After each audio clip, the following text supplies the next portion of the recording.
Well, hi, Lucia. How you doing? It's nice to have you here on We Read Fantasy. Yes, I'm glad to be here. Thank you. Yeah, before we get started on the questions, is there any way you can sort of describe yourself as a writer, your Oh genre, my. your approach, just briefly?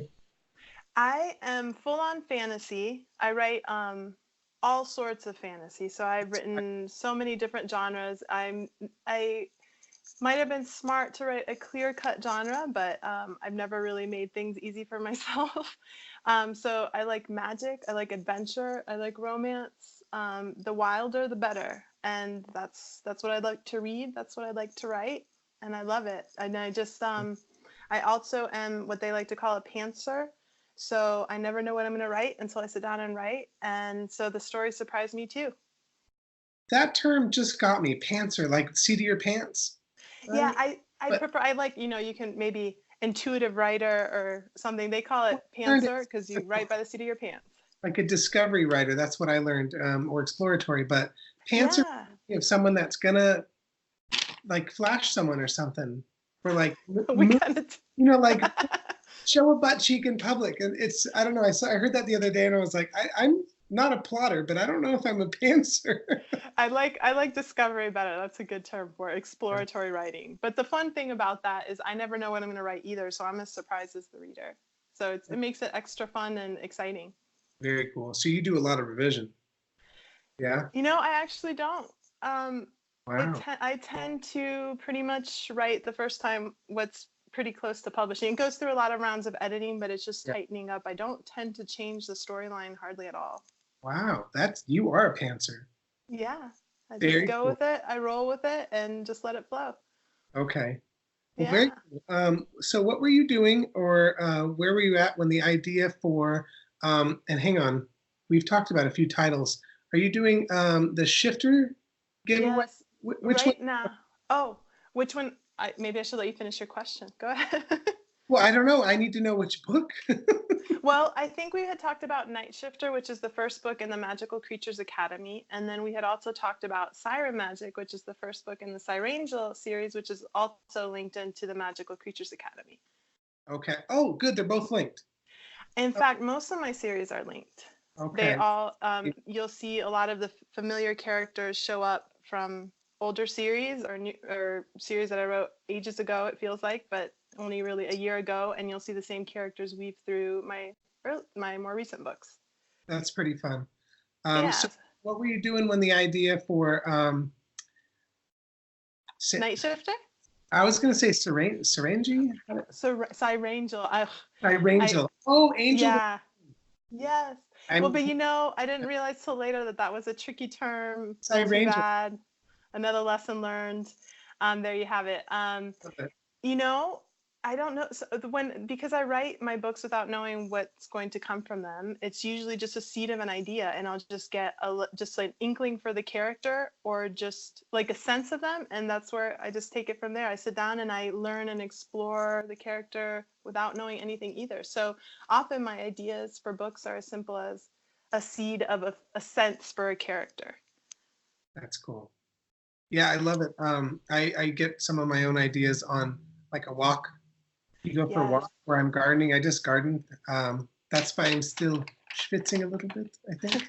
Yes, I do that all the time. In fact, often I'll do that before writing. I Part of my routine is often to go for a hike before, just so I can zone into the story, Yeah, just really get into that setting and then come back and write. very cool. Very cool. Yeah. So, other than fame, fortune, and immortality, why do you write? I write because I love reading. I'm one of those. I mean, it's certainly not a novel idea. I'm a voracious reader, always have been since I was little, and I've just loved the story. So it's just a natural progression from the love and joy of reading to writing. So I love both equally. So I don't really know at this stage in my life if I could stop writing, because it's kind of this urge, right, to get these stories out, to visit with these characters, to explore these worlds. Excellent. That's fun. Have you heard? There's a famous Toni Morrison quote. She says, "I wrote the book that I couldn't find on the shelf," and it wasn't that clean. It was an essay, but that's Uh-huh. what she's getting at. She had to write the thing that she couldn't find to read. Yes, and you know that tends to be how I write. I tend to write the wild, crazy stories that I feel like I would enjoy. And thankfully, there are enough people out there that agree with what I like to read, that enjoy reading my stories. But that's what I write. I write, and I like wild, crazy, quirky, magical. So I definitely write exactly what I like to read. That's so fun. Very Yeah. cool. What issues in your own life have you had to wrangle to get where you are? Oh God. I know. It's been writing has been a testament of faith for sure, and belief in the story, belief in, you know, hardcore perseverance. So I've had to wrangle just about everything to get to this point, but I know it's what I'm supposed to be doing. So each day I put one foot forward in front of the other and keep moving and keep putting out the stories that I enjoy so much writing. So I've wrangled just about everything. Awesome. That's a short answer. Yeah, that sounds normal too. Yeah, well, I also I had two careers before writing. I became an architect first, and then became an attorney after, and then decided none of that suited me, and here I am using none of my degrees. What we're using them, right? Like just in the background. Oh, That, definitely. There's all, you know, we're a product of our experiences, right? So there's most definitely that, but this is not what I went to too many years of schooling for. well, I'm glad you let the right side of the brain sort of take over. I, Yeah, yeah. I don't think I'd have it any other way. And I suppose we always know to some extent. I mean, even when I was at the university, I always took creative writing classes and all sorts of things everywhere I could fit it in. But so I have done a lot and made a lot of sacrifices to be here, and I couldn't be any more pleased that I did. good. Very cool. This one Julianne wrote. I'm just gonna say that. And by the way, I'm Uh-oh. sad that my friend is not here, Oh, but that's I'm okay. sorry that I she's even not. forgot the intro. But how do I do it? Was I supposed to say, "Hi, I'm TJ and I read fantasy"? No, this is We Read Fantasy. So I guess it's me and you, right? I definitely read fantasy as often as I can. There you go. So I Yes. said, what is your most unpopular opinion? Well, that's a tricky one. I know. Oh my. My most unpopular opinion. You know, I don't know. I think to to say it one way, I believe strongly, and I put so much magic in my books that I think I've really come to the point. I believe in the magic in my books, and I think many people might believe it's pure on fantasy, but I just believe if I can write these worlds and experience them, that this magic is real somewhere. So that's probably an unpopular opinion for most, maybe not, but I buy into what I write full on. That is the best opinion. Good. That is Magic all the way. yeah, yeah.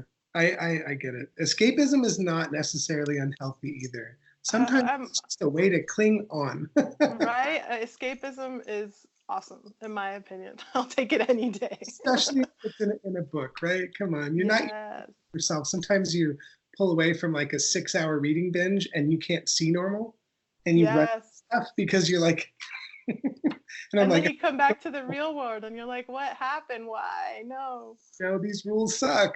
Yes. Yes, absolutely. That's fun. If you could be any character from a story you've read or written, who would it be? Why? Hmm. Read or written. Oh my goodness, there are so many.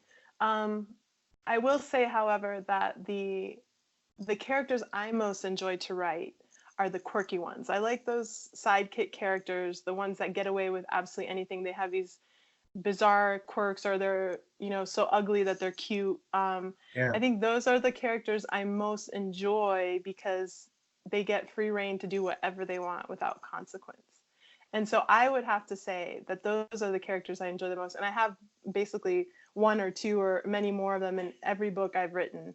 Um, that's fun. so, I mean, I have, for example, in my Magical Creatures Academy series, my Magical Arts Academy series, The Witching World, even Cyrangel, I have an owl. His name is Sir Lancelot, and he's a pygmy owl of Irish and Scottish descent who has been around since for at least 1,000 years. And he is one of my favorite to write because he is very intelligent, talking owl, quirky, full of ancient etiquette and all sorts of personality traits. And I just love that I can experience those oddball characters. And so I have to say those are definitely my favorites. Awesome. And I mean, so owls, they're so cute. Owls. Yes. And this one's a pygmy owl, which means little. Have you seen the videos of them being pet? And they have Yes. massive blinky love eyes, and they Oh, just yes. they blink love. Oh Yes. God, there's nothing. Oh, yeah. Agreed. Agreed. My readers send me those kind of things all the time. I love it. I think it's absurd how intelligent they are too. You know they're intelligent, but they're just like. "Mm, mm, mm." That's a good imitation too. That was perfect. Well, you know, I practiced before we did this. So. If you could learn any type of magic, ability, or spell, what would you choose? This one's mine. Real deal. That one's a tricky one because what magical power wouldn't you want, right? Well, but come on. There's always been one or three. You have up to. Yes. Let's see. I like teleportation. I think is a pretty awesome one. Where I usually, often in my books, I have them. They create portals and they can go anywhere. I would love that. That would be magnificent. The world is yours, right? Yeah. And also all sorts of mind-bending magic where I have the character I'm currently writing now. She has the ability to bend her reality and shape it through her magic. So basically, once she empowers herself in her magic, she can create almost anything in the external world. So I would definitely choose that. That's pretty cool. That's very cool. So it's like a direct link from imagination to. Yes, exactly that. I like that when there's less rules. Yes. But the magic system's so important for me. I like it. I hate when they're like in a flash of light and bam, and then no one knew it happened, and you're like, come on, the writer. What happened? Tell me what happened. Yes, yes. Rules, but not too many rules, or at least rules that you can break and bend, right? Sure. Okay. This one I think you're gonna love, and I might have a guess. Which animal would you choose as your familiar? You know what? I'm gonna say dragon. I'm writing a new series called Magical Dragons Academy, and she has a little dragon who's shoulder sized. You can perch on her shoulder, and I think that would just be incredibly awesome. So does the dragon stay small? At this point, he does, but I don't know yet, right? Because I'm still writing, I'm still learning, I'm still exploring. So I don't know what this dragon is going to do, and I can't wait to find out. A stone to crush or a word to utter, and it's going to explode. Just rah. Dragons are my favorite. They're so sick. Right? Oh, good. Yeah, dragons are incredible. Yeah. Yeah, I just exposed my 90s talk there. So sick, bro. they're so cool, right? Dragons are the best. I have had a couple novels named after dragons because what's not to like? What's not to love, right? Absolutely. If you could ask anything of your readers, what would it be?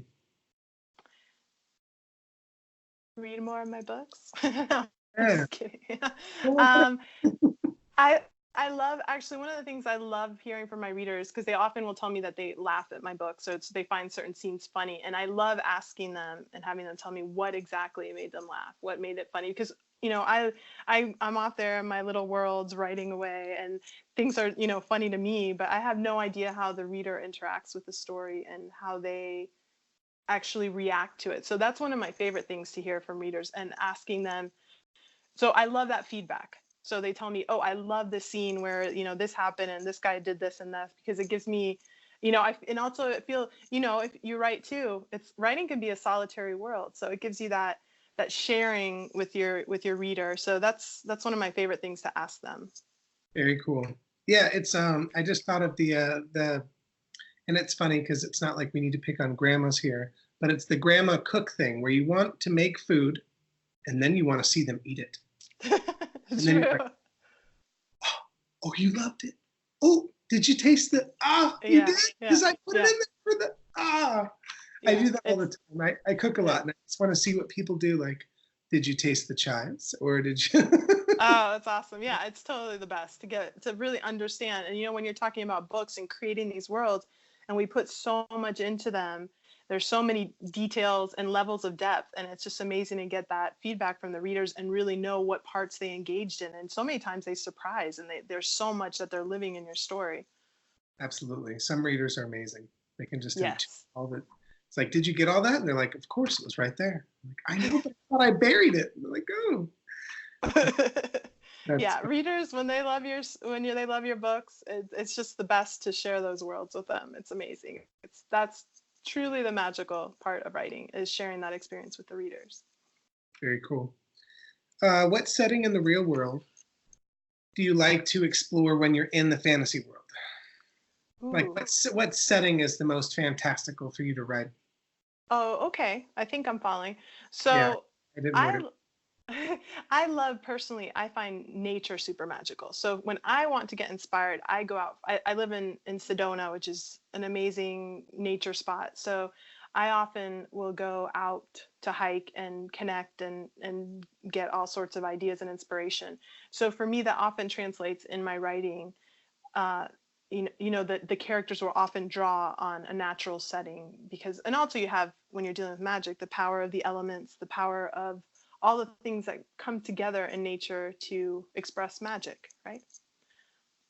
Right, I agree. I I'm a nature nut too. It's fun.